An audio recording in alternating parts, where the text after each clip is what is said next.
আসসালামু আলাইকুম দর্শক বন্ধুরা, কেমন আছেন সবাই? আশা করি সকলে অনেক ভালো আছেন। দেশ এবং দেশের বাইরে থেকে যে যেখান থেকে দেখছেন বা শুনছেন সকলকে জানাই আমার চ্যানেলের পক্ষ থেকে এবং আমার পক্ষ থেকে আন্তরিকভাবে শুভেচ্ছা এবং শুভকামনা। তো বন্ধুরা, কোন ভুলগুলো করলে বা কোন কাজগুলো করলে আপনার ফেসবুক পেজের যে কোনো সময় মনিটাইজেশন চলে যেতে পারে এবং আপনার পেজের মধ্যে ইস্যু চলে আসতে পারে, সেই বিষয়ের আজকে কিন্তু চতুর্থ পর্ব। তো বন্ধুরা, এর আগে কিন্তু আমরা অলরেডি 1 থেকে 3 নম্বর পর্ব পর্যন্ত করেছি। তো যারা 1 থেকে 3 পর্বটি মিস করেছেন অবশ্যই ভিডিওগুলো দেখে নেবেন।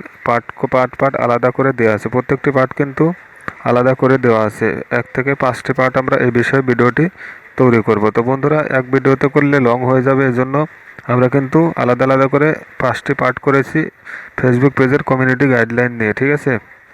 তো যারা আর বাকি 3টি পার্ট দেখেননি অবশ্যই প্লে লিস্ট থেকে 3টি পার্ট দেখে নেবেন, তাহলে কিন্তু আপনাদের ফেসবুক পেজ পরিচালনা করতে খুব সহজ হবে।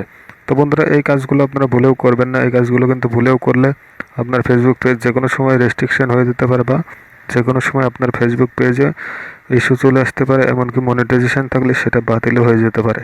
তো বন্ধু, চলুন শুরু করা যাক। হ্যাঁ বন্ধুরা, ভিডিওটি কিন্তু অবশ্যই গুরুত্বপূর্ণ হতে যাচ্ছে, 1 সেকেন্ড স্কিপ করবেন না, তাহলে কিন্তু আপনি অনেক কিছু মিস করে যাবেন। তো ভিডিওতে যারা যারা আজকে নতুন এসেছেন তো অবশ্যই চ্যানেলটি সাবস্ক্রাইব করে রাখবেন এবং পাশে থাকা বেল আইকনটি অল করে দিবেন এরকম নতুন নতুন টেকনোলজি বিষয়ে ভিডিও পাওয়ার জন্য। আর যারা সাবস্ক্রাইব করেছেন তাদেরকে অসংখ্য ধন্যবাদ। তো চলুন বন্ধুরা, এখন আমরা সরাসরি চলে যাচ্ছি ইন্টারফেসে।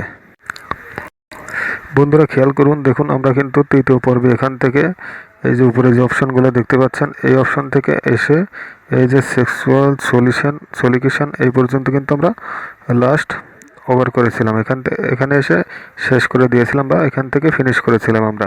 তো আজকে কিন্তু বন্ধুরা এই যে নিচে যে অপশানগুলো দেখতে পাচ্ছি এই অপশানগুলোর কাজ এবং এই কাজগুলো করলে কি হবে, কোনটা করা যাবে কি না যাবে, এই বিষয়ে কিন্তু আজকে ভিডিও, ঠিক আছে? তো বন্ধুরা, যারা ভিডিও ফেসবুক পেজে আপলোড করেন অবশ্যই কিন্তু তারা ভিডিওটা পুরোপুরি শেষ পর্যন্ত দেখবেন, তাহলে কিন্তু অনেক কিছু শিখতে পারবেন।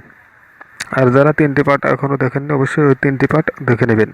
তো বন্ধুরা খেয়াল করুন, প্রথমে এখানে লেখা আছে যে ইন্টারগ্রিটি অ্যান্ড অথেন্টিকিটি। তো বন্ধুরা, এখানে আপনার অ্যাকাউন্টের ক্ষেত্রে সত্যতা এবং সততা কিন্তু নিশ্চিত করতে হবে অবশ্যই, ঠিক আছে? মানে আপনার অ্যাকাউন্টে কিন্তু কোনো প্রকার ভুল তথ্য বা আপনার পেজে সেরকম পরিচয়বিহীন পেজ তৈরি করা যাবে না, ঠিক আছে? অবশ্যই আপনারা ফেসবুক পেজটি তৈরি করবেন লিগ্যালভাবে, খাঁটি পরিচয় দিয়ে। তো বন্ধুরা দেখুন, নিচে যে প্রথম অপশনটি আপনারা দেখতে পাচ্ছি এখানে দেখুন, account integrity and authentic identity. তো বন্ধুরা, অ্যাকাউন্ট অখণ্ড এবং খাঁটি পরিচয়, এর মানে হচ্ছে আপনাদের অ্যাকাউন্টটি যখন আপনারা তৈরি করবেন বা ফেসবুক পেজটি যখনই তৈরি করবেন, ফেসবুক পেজে কিন্তু আপনার যে তথ্যগুলো দিবেন একদম আপনার কিন্তু এনআইডি কার্ড অনুযায়ী দিবেন এবং সব কিছু কিন্তু ঠিকঠাকভাবে সঠিকভাবে পূরণ করবেন। ওখানে কিন্তু যদি আপনি ভুল করেন সেক্ষেত্রে কিন্তু পেজে পরবর্তীতে যে কোনো সমস্যা হলে সেটা ঠিক করাতে আপনারা সমস্যায় পড়তে পারেন, ঠিক আছে? তো দেখুন, তো খেয়াল করুন বন্ধুরা, 2 নম্বরে কিন্তু আছে স্প্যাম।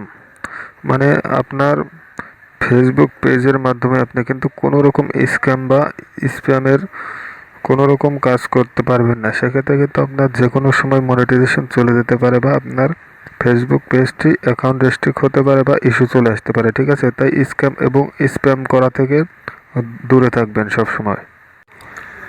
তো খেয়াল করুন বন্ধুরা, তারপরে কিন্তু আছে এখানে সাইবার সিকিউরিটি। তো বন্ধুরা, এমন কোনো কাজ আপনারা ফেসবুক পেজের মাধ্যমে করবেন না যেটার দ্বারা সাইবার সিকিউরিটি লঙ্ঘন হয় বা আপনার নিরাপত্তা লঙ্ঘন হয় বা অন্যের কোনো নিরাপত্তা লঙ্ঘন হয়, এরকম কোনো কাজ করা যাবে না, ঠিক আছে? তারপর আমরা চলে আসি নিচে। তো বন্ধুরা দেখুন, অথেন্টিক বিহেভিয়ার, ঠিক আছে? মানে অপ্রমাণিত আচরণ বা অপ্রমাণিত আচরণ। তো বন্ধুরা, আপনারা এমন কোনো প্রমাণ ছাড়া এমন কোনো আচরণ বা এমন কোনো পোস্ট করবেন না যেগুলো জাতির বিরুদ্ধে যায় বা মানুষের বিরুদ্ধে যায়, কোনো রাজনৈতিক বিষয়ের বিরুদ্ধে যায়।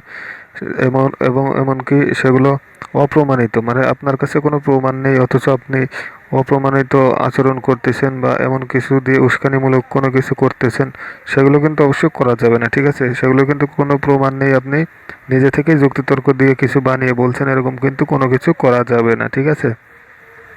তো দেখুন তারপর আছে মিস ইনফরমেশান, মানে ভুল তথ্য। আপনার ফেসবুক পেজ বা আপনার ভিডিও কন্টেন্টের মধ্যে কিন্তু কোনো প্রকার ভুল তথ্য দিতে পারবেন না আপনি। যে কোনো সময় ভুল তথ্য দিলে কিন্তু আপনার ফেসবুক পেজের জন্য এটা সমস্যা হবে এবং আপনার যে কোনো সময় রেস্ট্রিকশন বা ভায়োলেশনের সমস্যার জন্য কিন্তু ইস্যু চলে আসতে পারে, ঠিক আছে? তো আপনারা অবশ্যই সবসময় সঠিক তথ্য দেওয়ার চেষ্টা করবেন। তো দেখুন বন্ধুরা, তারপর আছে মেমোরিয়ালাইজেশন, মানে হচ্ছে স্মৃতিচারণ। যে কোনো স্মৃতি বিষয়ক কোনো কিছু লঙ্ঘন হয় এরকম কোনো কিছু আপনারা করবেন না ফেসবুক পেজের মাধ্যমে। যে কোনো স্মৃতি বিষয়ক বা ভবিষ্যৎ বা অতীতের কোনো কিছু নিয়ে টানা হেঁচড়া করা বা সেরকম বিষয় নিয়ে কথা বলে যৌক্তিকতা প্রমাণ করা এবং স্মৃতিচারক বিষয়ে আঘাত করা বা মানহানি করা, এরকম কোনো কিছু কিন্তু ফেসবুক পেজের মাধ্যমে করতে পারবেন না, ঠিক আছে? তো বন্ধুরা, দেখতেই পাচ্ছেন কিন্তু আজকের মতো এই 5-6টা অপশনের কাজ এখানেই শেষ। তো আমরা পরবর্তী পঞ্চম পার্টে আমরা আপনাদেরকে নিচের এই যে অপশনগুলো আছে এখান থেকে আরও 2-3টা অপশন আছে, সেগুলো বিষয় নিয়ে আলোচনা করব। তো বন্ধুরা, যারা 1 থেকে 3 নম্বর পার্ট পর্যন্ত দেখেন, অবশ্যই 1 থেকে 3 নম্বর পার্ট পর্যন্ত দেখে আসবেন, ঠিক আছে? আর যারা আজকে দেখেছেন এখান থেকে, অবশ্যই ভিডিওতে একটি লাইক করে দেবেন এবং কমেন্ট করে আপনার মূল্যবান মতামত জানাবেন। তো বন্ধুরা, অবশ্যই এগুলো মেনে চললে আপনাদের ফেসবুক পেজে কোনো রকম সমস্যা হবে না এবং কমিউনিটি গাইডলাইন ভায়োলেশন হবে না, ঠিক আছে? তো ভালো থাকবেন সবাই, দেখা হচ্ছে পরবর্তী পার্টে। এ পর্যন্ত সবাই সুস্থ থাকুন, ভালো থাকুন, আল্লাহ হাফেজ।